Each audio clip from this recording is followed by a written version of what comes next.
not only is free will an illusion, but she might be an illusion. Right?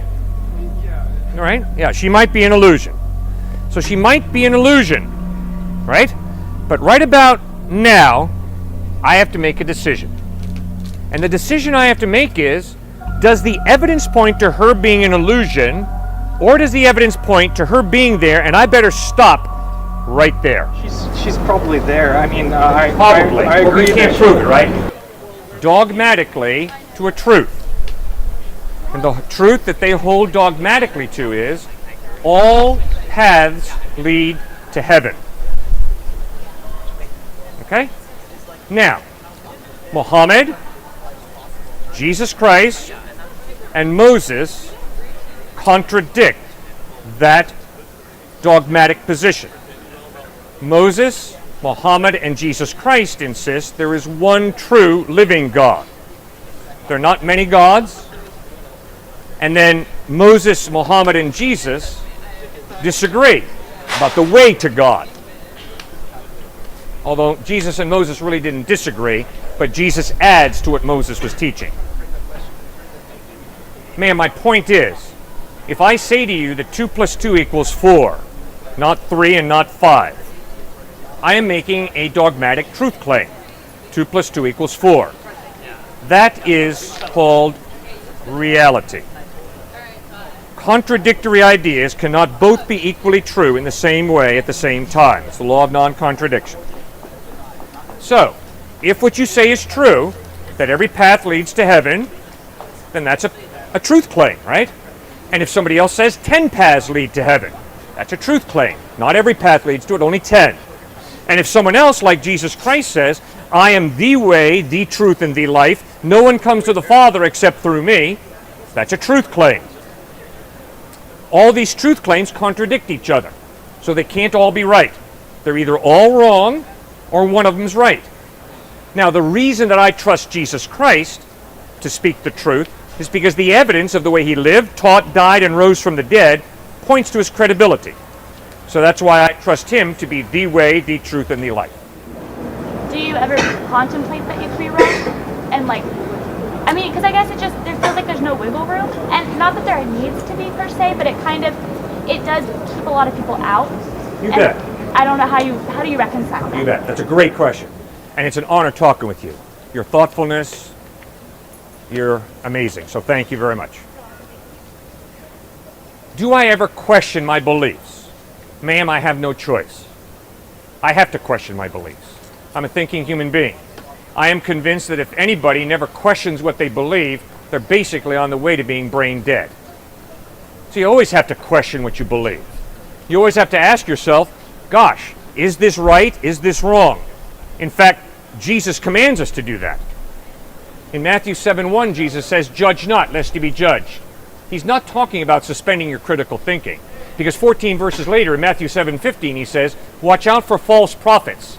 They come to you in sheep's clothing, inwardly they're ferocious wolves, and they will eat your lunch. In other words, good and evil are so intertwined in this world that if you don't consistently analyze and think, you're going to get ripped off. My experience is, he's absolutely right. I will get ripped off by a con artist, a charlatan, a liar, a hypocrite. And so will you.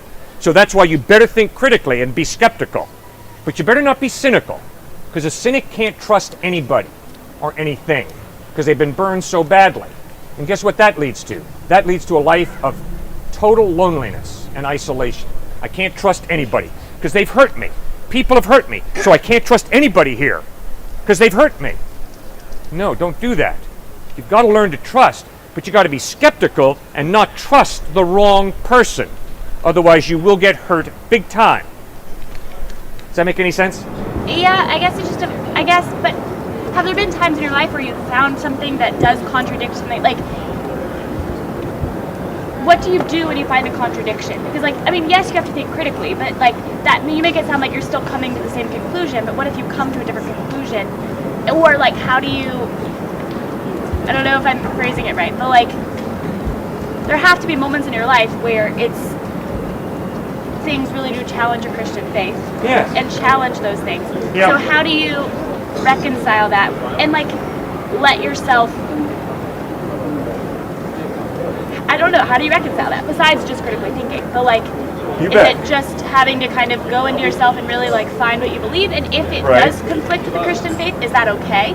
Or is that, because I feel like based on what you say, I feel like the assumption is that yes, you critically think, but this is still ultimately where you're going to end up because this is still ultimately the truth. And I think that what if that isn't the case? I feel like you have these two extremes, and I don't necessarily agree that there are necessarily these two extremes. I think that they are two extremes, but I don't know, I think there are things that fall in the middle, or at least where people fall in the middle. And you can disagree with that, but I respect your right to say that, but I think you just were pretty insensitive to me. I don't think I would have ever called you on that. Why? Ma'am, my environment that I grew up in gave me the two options: faith in Christ, atheism. So that's why when I'm sitting next to the casket of my niece, because those were the two major options I had in my environment. God exists, God doesn't exist, God is Jesus, or there is no God. That's what I'm struggling through existentially. right. Now, when somebody else from a Buddhist tradition or a Hindu tradition or a Muslim tradition comes to me and says, Cliff, here's a better option than Christ, I have to be open and say, okay, fine, tell me about it.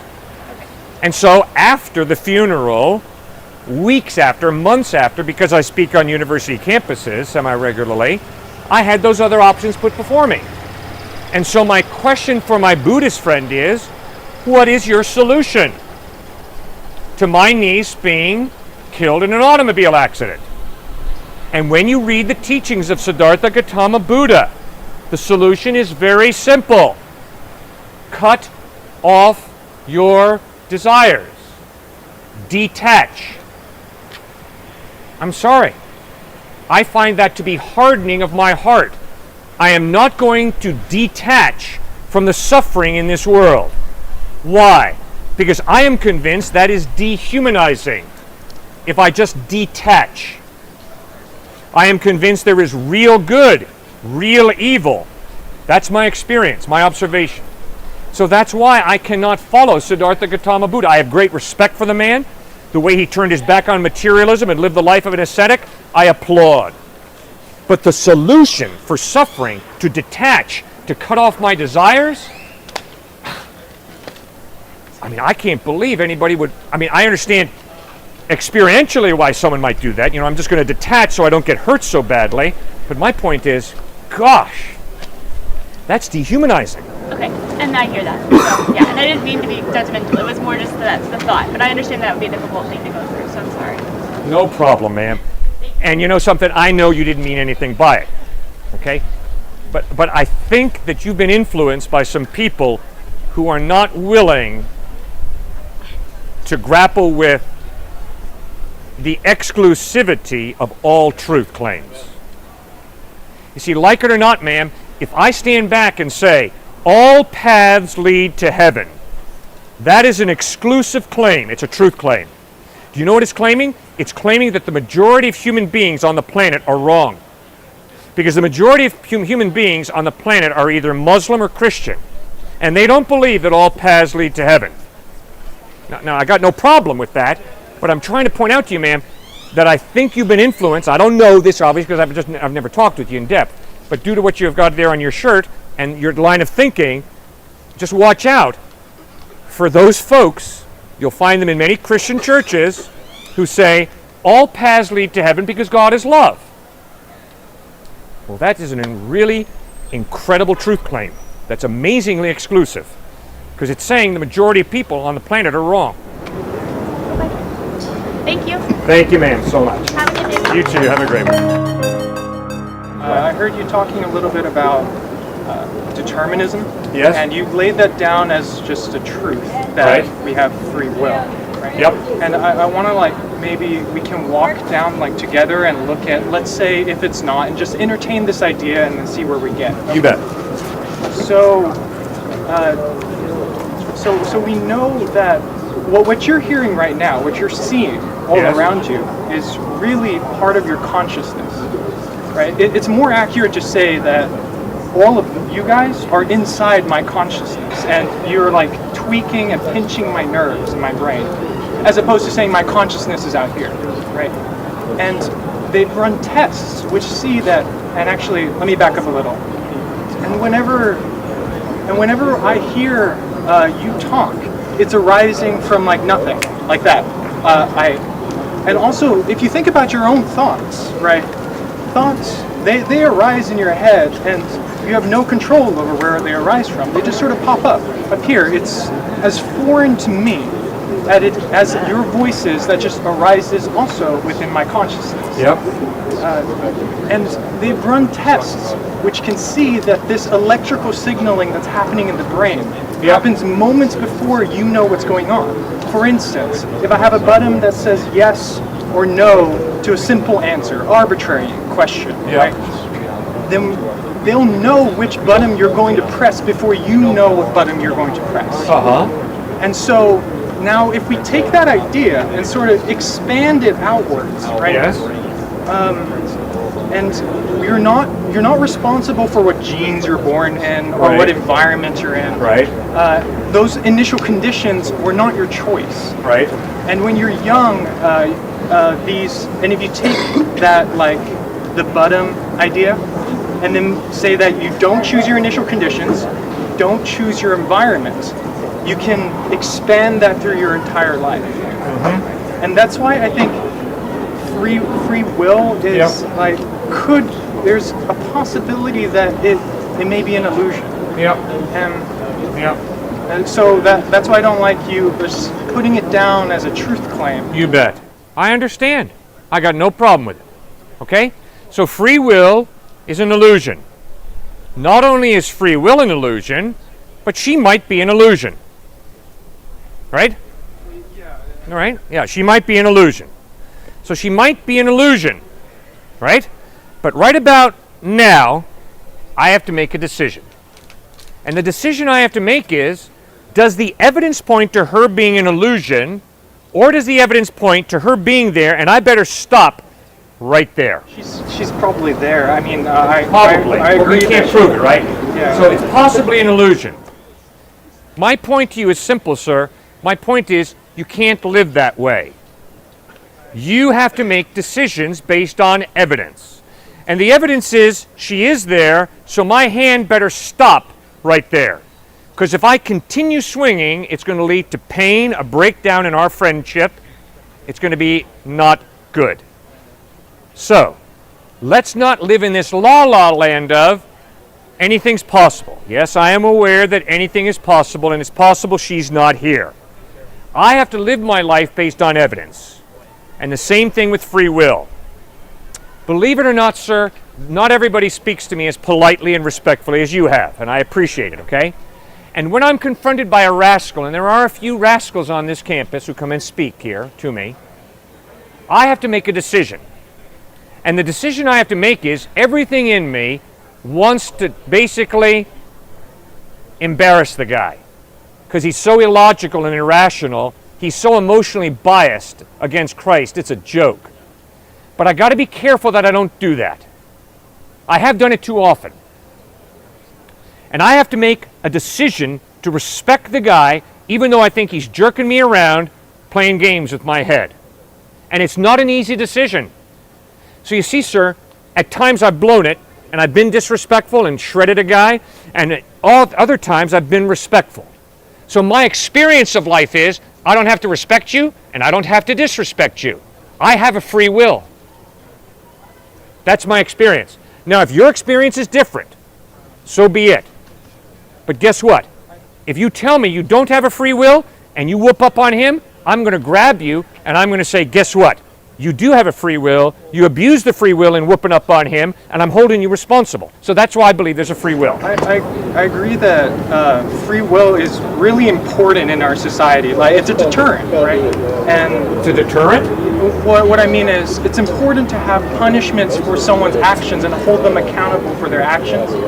So that, and if everyone had the notion that we don't have any free will, then you're right, it would be chaotic, it wouldn't work, right? A thing that bothers me about the notion of free will is how it applies to children, young adults versus adults. Good. for some reason, Right. there's a gray line between when a kid becomes an adult.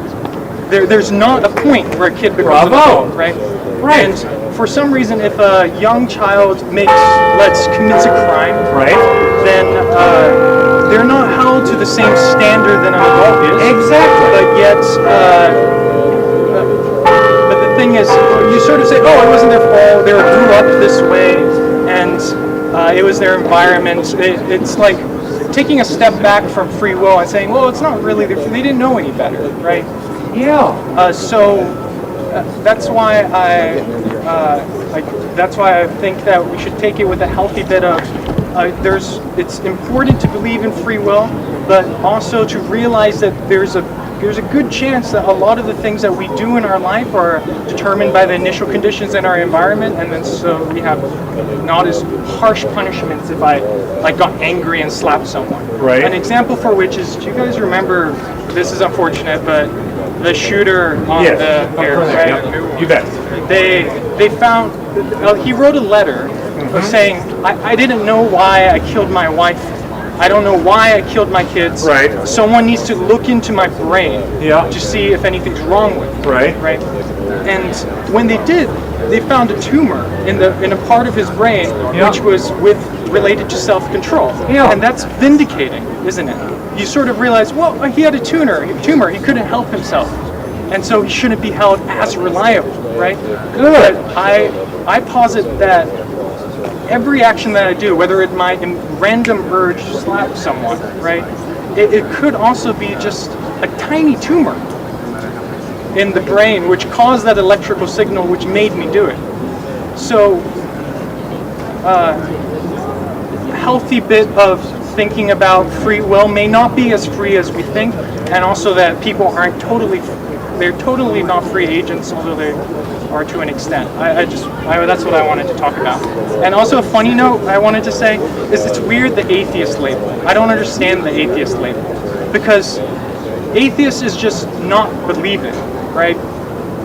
And Atheism is saying there is no God. yeah, exactly, not believing in a God, right? Would you There's no God. Okay, atheism is that, but it's weird that you have to label yourself as something you're not. For instance, there are plenty of astronomers. I don't go around telling people that I'm a non-astronomer, right? That's everyone else who's not. So, the burden of truth lies upon the person who's religious. Yes. And being an atheist is just not being religious. So I disagree. I am convinced that because God has left so much evidence of his existence, an atheist doesn't find God for the same reason that a criminal does not find the police. He's running away. I feel like you're conflating ethics with religion. The two are inextricably bound. Okay, and I would like to say that that's not the case. How can you And scientifically prove an ethic? Here, can I give you an example? Please All right. do. So, in 16th century Yeah. Europe, Yeah. Christians, right?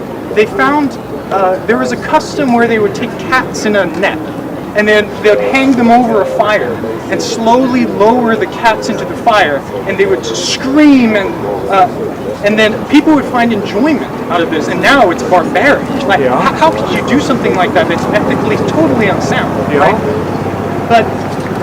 But the thing is, they're still following the religious Christianity dogma of Yeah. the time. Yeah. And so I would like to say that ethics is a part coming from Christianity and other religions who have in their texts things of how you should live your life. For instance, the Golden Rule, like one of the most revolutionary ethics statements from Christianity. But also our modern secular society is the one that's facilitating this change in ethics. The reason why we don't stone apostates and we don't stone people who are divorced anymore, or that we don't kill witches or atheists, right, is because our secular society is influencing the religious Christianity to pick and choose, to cherry pick the parts of the religious text that fit with our modern ethical values. Does that follow? I like W.H. Auden, the brilliant humanist author who was an atheist, went into a movie theater in New York City to watch a movie of Nazi Germans taking Poland. And in that movie theater in New York City, Germans hopped up out of their seats saying, "Kill the Pole! Kill the Pole!" W.H. Auden had an incredibly naively optimistic view of human nature. He watched incredible hatred in German Americans towards Poles as put on that movie screen in Manhattan. He goes out of that movie theater realizing evil is real. My atheism is bankrupt. Because atheism gives no basis for evil being real. It's not real, it just is. And W.H. Auden comes to faith in Christ because he begins to grapple with ethics. Real right, real wrong, real justice, real injustice. I have a question about whether or not there's a point for non-believers to follow Christian rules. So there are Christians, in my understanding, is that there's nothing that they can do to atone for their own sins. There's no amount of not sinning that they can do that will put them in better standing with God, that only faith in Jesus does that. But if a non-believer does not put their faith in Jesus, what is the point of them following the law? Like, for example, homosexuality. Why should non-Christians impose that if they believe it's a sin? Why should they impose that on non-believers to not follow that? Because would it not matter at all if they did or didn't? They did not have faith in Christ, so they would end up going to hell regardless of whether or not they sinned. So my question really, is there a point for non-believers to do their best to not sin? Or should Christians play a part in that? Should they try and get non-believers to not sin? Okay, fascinating question. All of my atheist friends are very good people. Why? All of my atheist friends have consciences and they have rational minds. By using the human conscience, you have this innate moral indicator to help you distinguish between right and wrong, justice and injustice, good and evil. And every single one of my atheist friends uses their consciences in what I would call a very responsible way. But here's the problem. My atheist friends who exercise their consciences in very responsible ways have to acknowledge that if they were to choose the opposite behavior of whatever they chose, it would be equally valid. Why? Because morality is relative. Because there is no God, there is no standard outside of the human mind to define right and wrong. Oh no, someone says, there's culture. Fine. There is culture. So if you're going to posit that culture defines right and wrong, which culture should it be? The culture of the KKK? The culture of Adolf Hitler in Nazi Germany? The culture of the U.S. Supreme Court at the time of the Dred Scott decision when it determined that black folks are 3/5 the value of white folks? Which culture are you talking about? The culture of Eskimos that put their babies out to freeze to death? The culture here in the United States where we slaughter millions of babies through abortion? Which culture are you trusting to define right and wrong? My point is, when you're an atheist, if you're going to be intellectually honest and consistent, you're going to have to acknowledge that morality is relative, which means you can create your own system of morality, but you cannot adopt the position that says, my system of morality is correct, and those who contradict me are incorrect, because it's all relative. It's very similar to, Cliff, do you prefer broccoli or asparagus? And my point is, well, I really don't care. It's just a prejudice. Now, when it comes to morality, I'm convinced it's not an issue of prejudice. It's an issue of using your conscience to understand what is objectively true. And it's not just a taste, whether you abuse an innocent child or don't abuse an innocent child. But if you're an atheist, what you're going to have to acknowledge is the choice to not abuse an innocent child, that's my choice. But if I were to choose the opposite and choose to abuse an innocent child, that's equally valid, because it's all relative. So do you think that Christians who do believe in an objective morality have the right to impose that objective morality on someone who believes in a subjective or relative morality? Great question. We live in a democracy, which means we vote, we decide. You've raised a very hard question, which is, what laws are we going to support? laws that will force people to behave a certain way? And what ethical areas will we not pass a law on and leave it simply up to the decision of the individual? Now, I hope that you would agree with me that equal housing opportunity is something we should pass a law on and enforce. When you're going to rent your apartment, if you are not going to rent it to a person because of their ethnic heritage, because of their race, that is illegal. Second law, no sexual discrimination in the marketplace, in the workplace. I hope you and I are both going to support that law. You're not allowed to discriminate against a woman or against a man. You're to respect them as of equal value and not discriminate against them in the marketplace. Those are examples of laws that I think the majority of us can agree on. Now, the difficult question becomes on an issue like abortion. Are we going to pass a law that says abortion is allowable, or are we going to pass a law that says abortion is not allowable? If abortion is simply removing excess skin from a woman's body, no, we're not going to pass a law against removing excess skin. I remove excess skin from my body. We all do every week. We cut our fingernails and toenails. We cut our hair. We're not going to pass a law that says you're not allowed to remove excess skin from your body.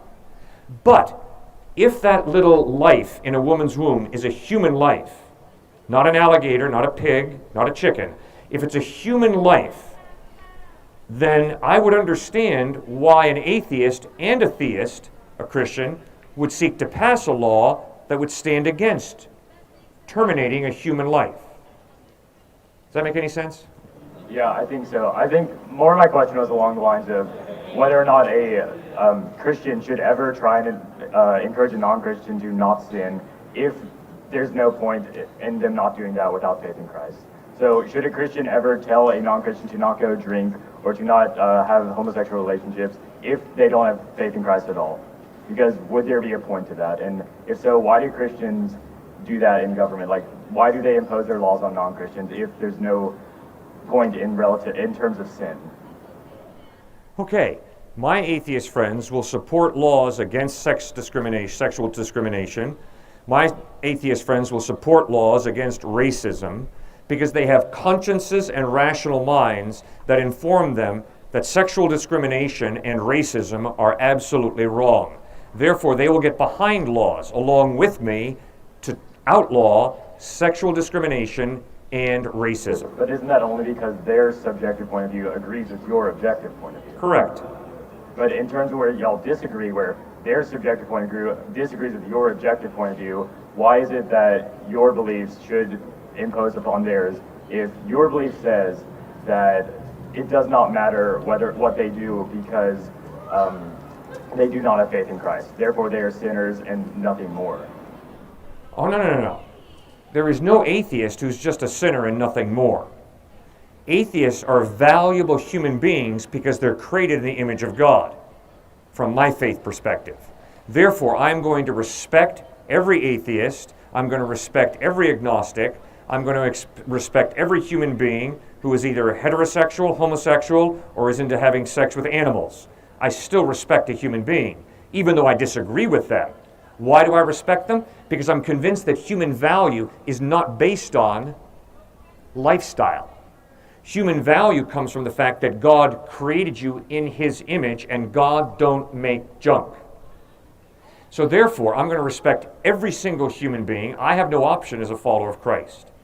Now, when it comes to, though, this issue of imposing your laws, friends, we live in a democracy, which means there are going to be laws that are put together, and we're going to vote, and we're going to decide. And guess what? If you lose the vote, whoever you did not vote for, but who won, is going to be president, and whatever the Supreme Court decides, that's the law of the land. And to go sucking your thumb saying, oh gosh, everybody's imposing these laws on me, is a little bit of a crybaby attitude. No, we are a democracy. That's the form of government we have here. If you don't like it, I'm sure you can immigrate to another country. Go to Canada or Mexico or wherever you want to go. But that's the form of government that we have here in the United States. So when I lose in the voting box, in the voting booth, I can't go suck my thumb and complain and whine about it.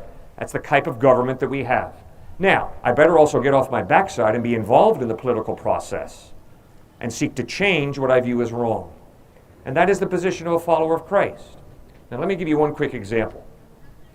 In this culture that we live in, we are totally misdefining freedom.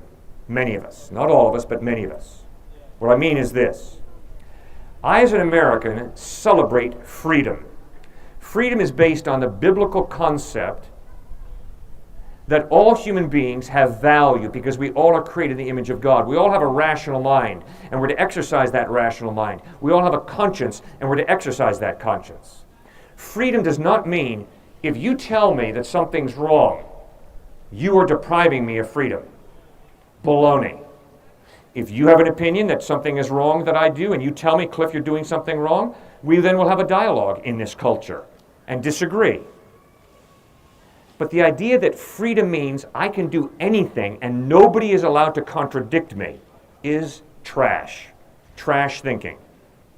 60-year-old guy. Loves to eat junk food. 60-year-old guy loves to play with his grandchildren. Yesterday, 60-year-old guy went to a doctor for a physical, and his doctor told him, if you continue to eat the junk food you're eating, you will have a massive heart attack fairly soon. Now 60-year-old guy has to make a decision. Do I want to keep on eating the junk food and have a heart attack, or do I want to give up eating junk food in order that I can play with my grandchildren? If that 60-year-old guy says, oh, the doctor is being mean. He's being like a dictator. He's imposing things on me. That 60-year-old guy is out to lunch. The doctor has analyzed the truth. The truth is, sir, your arteries are getting clogged. And if that pattern continues, you're going to have a massive heart attack.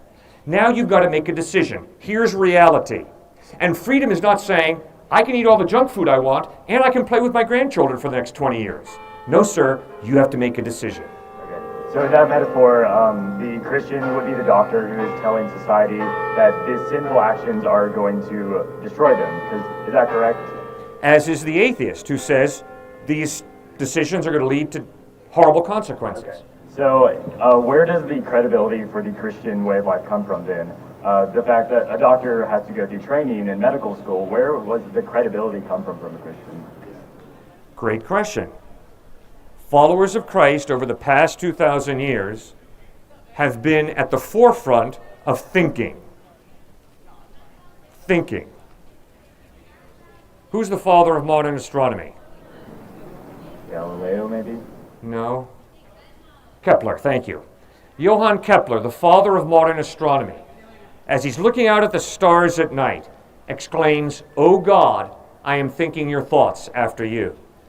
Galileo, tremendous scientist. The church persecuted him. But Galileo, after the church persecuted him, said, quote, "The Bible tells us how to go to heaven, not how the heavens go." Francis Collins was head of the Human Genome Project, and now he's with the NIH. Francis Collins is a deeply committed follower of Christ. And in the 1600s, when Harvard College was started, the trustees of Harvard College wrote, quote, "Let every student be plainly instructed and earnestly pressed to consider well that the main end of his life is to know God and Jesus Christ, and to put Christ in the bottom as the only foundation of all sound knowledge and learning." Harvard trustees, late 1600s, wrote that. You see, when you begin to understand your rational mind is not simply a highly developed monkey's brain. Instead, your rational mind is a gift from the explosive creator who created the cosmos. You begin to understand I am responsible to think and to work hard through logic and reason using those gifts that God has given me. Okay. So you were talking about the credibility that comes from intelligent Christians, but is that really where Christianity gets their credibility? Because atheists are extremely intelligent as well. Other religions have intelligent people, but does the credibility not come from something else besides that? Because if it doesn't, then why is that more credible than another way of life? Well, the credibility of Christianity is based on the credibility of Jesus Christ. And when you read the Gospels of Matthew, Mark, Luke, and John, you will be confronted by the historical evidence that Jesus Christ is credible. What is that evidence? It's the historical evidence of what he taught. When you read the Sermon on the Mount, you are confronted by the teachings of an ethical genius. Don't take it from me. Robert Coles, retired from Harvard as a professor in sociology and psychology, wrote, "All the writings on ethics over the past 2,000 years are simply footnotes to the Sermon on the Mount." You read the Sermon on the Mount and you are confronted by ethical genius. Secondly, in the Gospels you read about how Jesus lived, how he treated people, and it demands respect. It's credible. Thirdly, in the Gospels you read how he died, nailed to a wooden crossbeam. Instead of cursing his enemies, he prays, "Father, forgive them, for they know not what they do." Amazing. Amazing behavior under excruciating pressure. But fourthly and most importantly, 3 days after he dies, he rises from the dead. And over a period of 40 days, he appears to over 500 people who see him risen from the dead. So the evidence is you can trust Jesus. He is credible. So that is the foundation for faith in Christ, the credibility of Christ. Okay, so Christ is credible because of the life and resurrection, and so we should model him. Is that what you're saying, because of his life and resurrection? We should put our faith in him and then seek to obey him. Okay, so if another credible person existed that modeled a life slightly different, why should we not model that person instead? If they had an equally good, or not equally good life, but both a successful life, they both had good morals, but may disagree on something, which one should we follow? Because why is Christ more credible simply because of his life versus another person that would be a good person that might disagree with Christ on something? Why would we choose that credibility versus a different one? You bet. Great question. If you find somebody who is more credible than Christ, you should trust that person more than Christ. But remember, in John chapter 8, Jesus could look into the faces of his enemies and ask them, "Which one of you can prove me guilty of sin?" His enemies were silent. In 1 John chapter 3, John, who lived intimately with Christ for 3 years, could write about him, "In him is no sin." In other words, he lived a morally perfect life. But isn't the sin based on what God, who is Christ, has said is sin? So he would say, what is sin? Therefore, he would, or I guess he would define what is sin. So obviously he would not sin. And so how is that different than a person who could claim that this is the standard of what is sin and what is not, and I don't do this? How is that different than what Christ did? Well, in one sense, it's not different. But I would argue, when you read the Sermon on the Mount, if you can't pick up a ring of truth, if there is not something deep within you that responds with, aha, then something's broken inside of you. And you can turn to me and say, "No, Cliff, something's broken inside of you." When you read the Sermon on the Mount and say, aha, it shows that you are just blind. All right, fine. Then please show me an ethical system that contradicts Christ that is more reliable. And I have never been confronted by that. Do unto others as you would have them do unto you is not the teachings of a madman. It has the ring of truth about it. Thank you. Thank you, sir, for raising all those excellent issues. Greatly appreciated. Somebody else have an issue they want to raise?